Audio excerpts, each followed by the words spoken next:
Vertrou die Heilige Gees as die lewe swaar raak.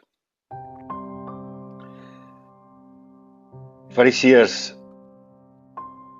het 'n fake wêreld geskep. En ons Here Jesus Christus sê vir sy disippels, die skare drink saam. 2020 vertaling sê so mooi, hulle wou mekaar vertrap het, om by ons Here Jesus Christus uit te kom, want hulle sien iets suiwer, hulle sien iets skoon, en iets binne in hulle is aangetrokke tot ons Here Jesus Christus. Hoekom? Want hy is nie fake nie. Hy is regheid, hy is die waarheid, en daar is niks boos in ons Here Jesus Christus nie. En hy kyk na die skare, en hy sê vir die skare, luister, vers 2, daar is niks bedek wat nie openbaar sal word nie, niks verborge wat nie bekend sal word nie. Pas op vir die sierreeg van die fariseërs. So, die fariseërs het klomp reëls op reëls gemaak om mense te hou by 'n koue geloof. En in die agtergrond was hulle vals. Hulle kon nie by hulle eie reëls uitkom nie. En het die swaar las op mense gedra, en ons Here Jesus sê, moenie so wees nie. Pas op vir dit. Moenie las op las dra nie. Kom na my toe. Moenie fake wees nie. Wees net jouself. Maar wees die beste jy. Hoekom? En hy gaan aan van vers 4 af, vertel hy wie gevrees moet word. Hy sê, luister, help julle vrees mense wat julle liggaam kan skade maak nie. Vrees God, wat julle liggaam en julle siel vir ewig in die hel kan werp. Maar hy laat nie vrees mense na God toe dryf nie. Nee, liefde is wat ons Here Jesus Christus wil gebruik om mense na God toe te dryf. Luister hoe mooi sê hy in vers 6, word 5 mossies nie vir 2 Assiriërs verkoop, 2 geldstukke verkoop nie, en nie een van hulle is vergete voor God nie.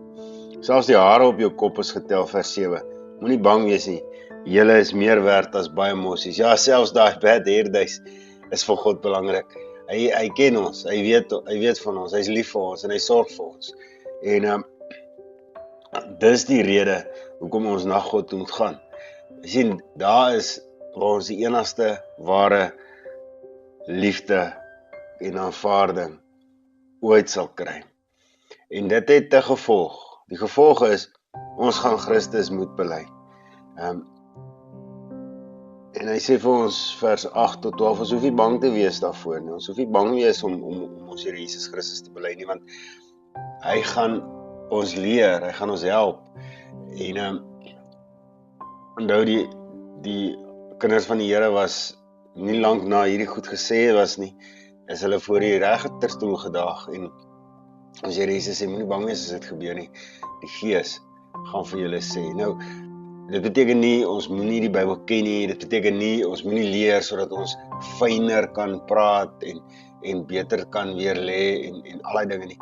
Maar dit sê wel dit, ons gebrek aan kennis, want hoe meer jy leer, hoe meer gaan jy besef, jy kort nog. Maar hoeveel jy weet, moenie maak dat jy nie verkondig nie. En as ons soos die fariseërs, ons moet Jesus verkondig uit liefde uit, want hy het ons lief. God het ons lief, en ons kan weet, God die Heilige Gees gaan ons nooit ooit los nie. En dit is die boodskap van Lukas 12, vers 1 tot 12. Maak nie saak of dit nou die lektor is wat jou geloof aanvat nie, of dit die aanlyn troll is wat jou geloof gaan aanvat nie. Hulle mag is beperk, maar God is ewig.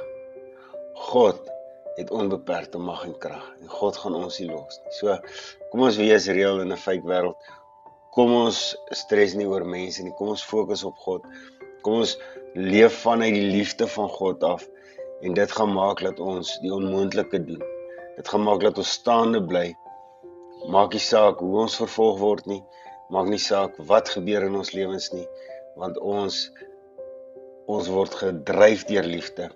Ons vertrou op God die Heilige Gees en ons weet, ons is baie meer werd as mossies en hy gaan nie uitstap nie. Hy draai nie sy rug op ons nie.